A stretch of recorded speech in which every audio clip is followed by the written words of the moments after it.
Hello friends, welcome back to my YouTube channel English forum by Mukesh Dwivedi. जैसा कि सब लोगों को पता है कि हम लोगों ने एयरफोर्स के मॉक टेस्ट की एक सीरीज स्टार्ट की है। आज उसी के सीक्वेंस में हम लोग मॉक टेस्ट नंबर 3 सॉल्व करने वाले हैं। सबसे पहले इस मॉक टेस्ट में आपको बताना चाहूंगा कि आज के इस मॉक टेस्ट में हम लोग टोटल 20 क्वेश्चन सॉल्व करेंगे, जिसमें से 15 क्वेश्चन आपके स्पॉटिंग एरर फॉर्मेट के होंगे और 5 question fill in the format के होंगे, fill in the blanks format के। जैसा कि आप पहला क्वेश्चन देख रहे होंगे, सभी में आपको एरर्स बतानी है। क्वेश्चन दे रखा है my self found him stealing. बहुत ही अच्छा क्वेश्चन है। यहाँ पे आपको एरर बतानी है, आप भी साथ साथ क्वेश्चन सॉल्व करेंगे और लास्ट में कमेंट बॉक्स में सभी लोग अपना स्कोर शेयर करेंगे। क्वेश्चन दिया गया है my self found him stealing. तो यहाँ पे अगर हम एरर की बात करते हैं तो सबको पता है कि रिफ्लेक्सिव प्रोनाउन यानी जो सेल्फ या सेल्व्स लगा के जो फॉर्मेट बनते हैं उन्हें हम रिफ्लेक्सिव प्रोनाउन कहते हैं। और रिफ्लेक्सिव प्रोनाउन का यूज कभी भी सेंटेंस में सब्जेक्ट के रूप में नहीं किया जाता। इसका मतलब आंसर क्या होगा? ए पार्ट होगा। यहाँ पे माई सेल्फ के प्लेस में आई का यूज करेंगे। नेक्स्ट क्वेश्चन दिया गया है he asked that why they had come early. तो सबको पता है कि जब ये क्वेश्चन आपका डायरेक्ट और इनडायरेक्ट पे बेस्ड है, जब आपका इनडायरेक्ट का क्वेश्चन इंट्रोगेटिव फॉर्मेट का होता है और WH क्वेश्चन वर्ड से स्टार्ट होता है तो उससे पहले हम किसी भी कंजक्शन का यूज नहीं करते हैं। तो इस क्वेश्चन का आंसर होगा सेकेंड पार्ट। नेक्स्ट क्वेश्चन दिया गया है many a man have done well in the exams. Friends, ये क्वेश्चन बहुत ही इंपॉर्टेंट है एग्जाम के पॉइंट ऑफ व्यू से, क्योंकि मैनी से रिलेटेड कोई भी फॉर्मेट हो, मैनी हो, a great many, good many, a many of, a great good many of, कुछ भी हो, वहां पे एक ही फॉर्मेट होता है कि मैनी के बाद जो भी नाउन होता है वो प्लूरल फॉर्मेट का होता है, वर्ब भी प्लूरल होती है। मैनी आप बहुत ही स्पेशल केस में है कि इसके बाद आपको दो चीजें चेक करनी होती हैं कि जो नाउन आया है वो सिंगुलर है या नहीं, सिंगुलर होना चाहिए और वर्ब भी सिंगुलर होनी चाहिए। इस क्वेश्चन में हैव दे रखा है, हैव की जगह हैज का यूज करेंगे, तो आंसर होगा बी पार्ट। नेक्स्ट क्वेश्चन दिया गया है in the way I met an old beggar. सबको पता है इन द वे नहीं होता, इन द वे की जगह हम लोग ऑन द वे का यूज करते हैं, तो आंसर होगा ए पार्ट। नेक्स्ट क्वेश्चन दिया गया है the honesty is the best policy. ये एक प्रोवर्ब्स भी है, तो उस बिहाफ में भी आपको पता होगा कि द ऑनेस्टी नहीं होता, honesty is the best policy होता है। बाकी ऑनेस्टी हमारा एक एब्स्ट्रैक्ट नाउन है और एब्स्ट्रैक्ट नाउन के पहले जनरल सेंस में हम किसी भी आर्टिकल का यूज नहीं करते हैं। तो क्वेश्चन नंबर 5 का आंसर होगा ए पार्ट। क्वेश्चन नंबर 6 में दिया गया है 2 of my brothers live in Punjab. तो यहां पे देखेंगे कि पंजाब क्या है? पंजाब एक राज्य का नाम है, स्टेट का नाम है। और एक जनरल कॉन्सेप्ट पे अगर हम बात करते हैं तो किसी भी कंट्री या स्टेट के नेम से पहले हम आर्टिकल का यूज नहीं करते हैं, बट पंजाब एक ऐसा स्टेट है जिसके पहले हम द आर्टिकल का यूज करते हैं। तो यहाँ पे क्वेश्चन में जो एरर है आंसर होगा डी पार्ट। नेक्स्ट क्वेश्चन दे रखा है the climate of Kashmir is healthier then Kanpur.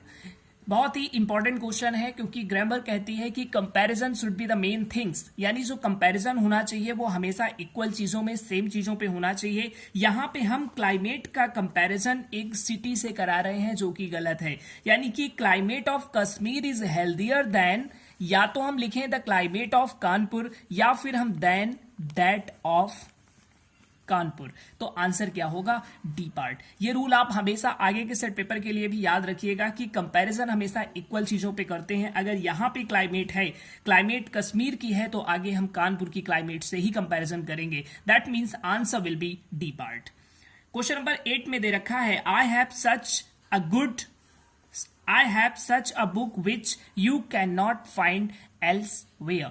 तो यहां पे सबको पता है कि सच का कॉन्सेप्ट क्या होता है कि सच के साथ हम एज का यूज करते हैं और दैट का यूज करते हैं, बट अपने क्वेश्चन में विच का यूज किया गया है। सच का विच के साथ कोई भी पेयर नहीं बनता है, इसलिए आंसर क्या होगा? आंसर होगा बी पार्ट, और यहां पे हम एज का यूज करेंगे। नेक्स्ट क्वेश्चन है ही रिजेंबल्स विद हिज ब्रदर। बहुत ही इंपॉर्टेंट क्वेश्चंस में है, क्योंकि जनरली हम लोग क्या करते हैं, हम ये याद रखते हैं कि इस वर्ड के साथ कौन सा प्रीपोजिशन आएगा, क्या कंडीशन है, बट वो एक क्वेश्चन बहुत ही स्पेसिफिक होते हैं जिनके साथ किसी भी प्रीपोजिशन का यूज नहीं करते हैं। रिजेंबल्स का मतलब होता है, अगर हम हिंदी वर्जन की बात करें तो इसका मतलब होता है की तरह दिखना, और इसके साथ किसी भी प्रेपोजिशन का यूज नहीं करते हैं। तो आंसर होगा सी पार्ट, क्योंकि यहां पे विद रिमूव किया जाएगा।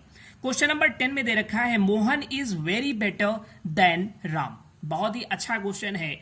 यहां पे कंपैरिजन दो लोगों के बीच में किया गया है, राम और मोहन में, और यहां पे वेरी दे रखा है, जबकि वेरी का यूज हम पॉजिटिव डिग्री में करते हैं और मच का यूज हम कॉम्परेटिव डिग्री में करते हैं। यहां पे जो बेटर दे रखा है, बेटर गुड की कॉम्परेटिव डिग्री है, इसका मतलब वेरी की जगह किसका यूज किया जाएगा, मच का, और आंसर होगा सेकंड पार्ट।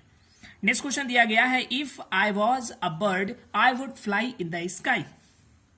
ये इफ का इमेजिनरी सेंटेंस है।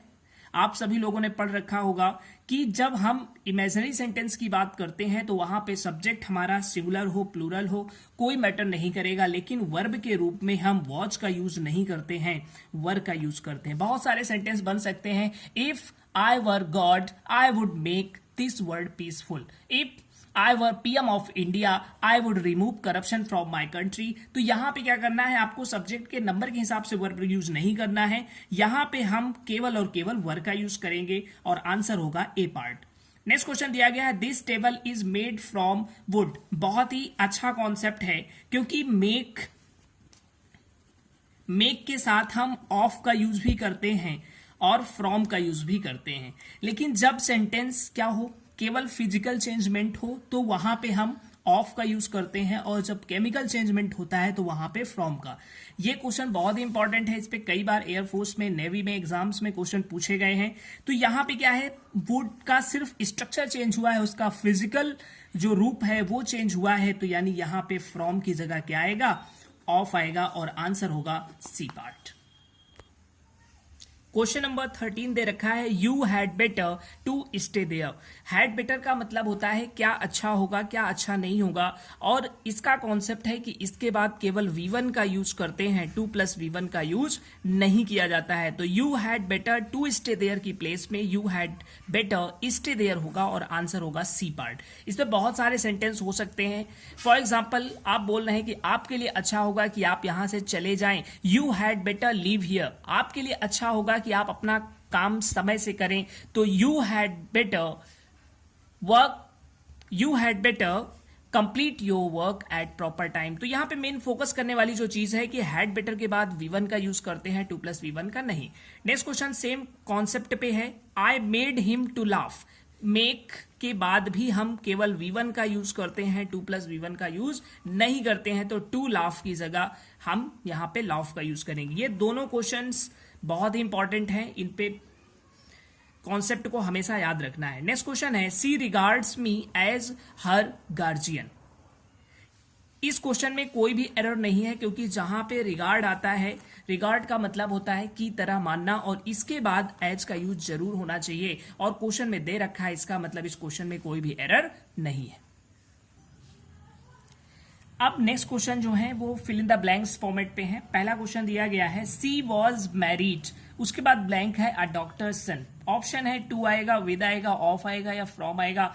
मैरी का कॉन्सेप्ट बहुत इंपॉर्टेंट है, जब इसका यूज बिना हेल्पिंग वर्ब के होता है। For example Ram married Sita, यानी यहां पे पास्ट इंडेफिनिट से बोला गया सेंटेंस, तो हम किसी भी प्रेपोजिशन का यूज नहीं करेंगे। इसके लिए एक शॉर्ट लर्निंग मेथड है कि जब मैरी का यूज बिना हेल्पिंग वर्ब के, तो इसका यूज हम बिना प्रेपोजिशन के करते हैं, और जब हेल्पिंग वर्ब के साथ होता है तो इसके साथ हम टू प्रेपोजिशन का यूज करते हैं। तो आंसर होगा ए पार्ट। नेक्स्ट क्वेश्चन दिया है you have been accuse. Accuse का मतलब होता है आरोप लगाना, दोष लगाना, ब्लेम करना, और अक्यूज के साथ ऑफ प्रेपोजिशन का यूज करते हैं। तो आंसर होगा ऑफ ए पार्ट में। नेक्स्ट क्वेश्चन है डू नॉट इंडल्ज, ब्लैंक दे रखा है लग्जरियस। इंडल्ज का मतलब होता है लिप्त रहना। ऑप्शन है इन, ऑन, अपॉन, या फिर टू। तो इंडल्ज के साथ हम इन प्रेपोजिशन का यूज करते हैं। नेक्स्ट क्वेश्चन है ही कैन नॉट पार्ट। बहुत ही इंपॉर्टेंट है, क्योंकि एक जनरल जो कॉन्सेप्ट माइंड पे सेट हुआ है कि पर्सन के सेंस में हम विद का यूज करते हैं और थिंग्स के लिए अदर प्रपोजिशन का, लेकिन पार्ट के कॉन्सेप्ट में उल्टा होता है। पार्ट में जब पर्सन होता है तो हम फ्रॉम का यूज करते हैं, और अगर वो थिंग्स है, थिंग्स के सेंस में विद का यूज किया जाता है। यहां पे क्वेश्चन है हिज मनी, हिज मनी एक थिंग्स है, इसका मतलब आंसर क्या होगा, यहां पे विद आना चाहिए, आंसर ए पार्ट होगा। नेक्स्ट क्वेश्चन दिया गया है वी शुड रिफ्रेन, उसके बाद ब्लैंक है टेलिंग अ लाई, ऑप्शन है आपके पास इन, फ्रॉम, ऑफ या फिर no preposition. Abstain, abstain, refrain या फिर प्रिवेंट। लगभग इन तीनों का सेम मतलब होता है। प्रिवेंट मीन्स होता है रोकना, रिफ्रेन और एब्सटेन का मतलब होता है दूर रहना, अवॉइड करना या परहेज करना। इन सभी के साथ हम फ्रॉम प्रपोजिशन का यूज करते हैं। सो फ्रेंड्स, आज के इस मॉक टेस्ट में हमने जितने भी क्वेश्चंस लिए हैं बहुत ही इंपॉर्टेंट हैं और इनके एग्जाम में आने के पूरी प्रोबेबिलिटी है। So friends, boost your preparation and watch the video till and, enjoy, stay home, thanks a lot.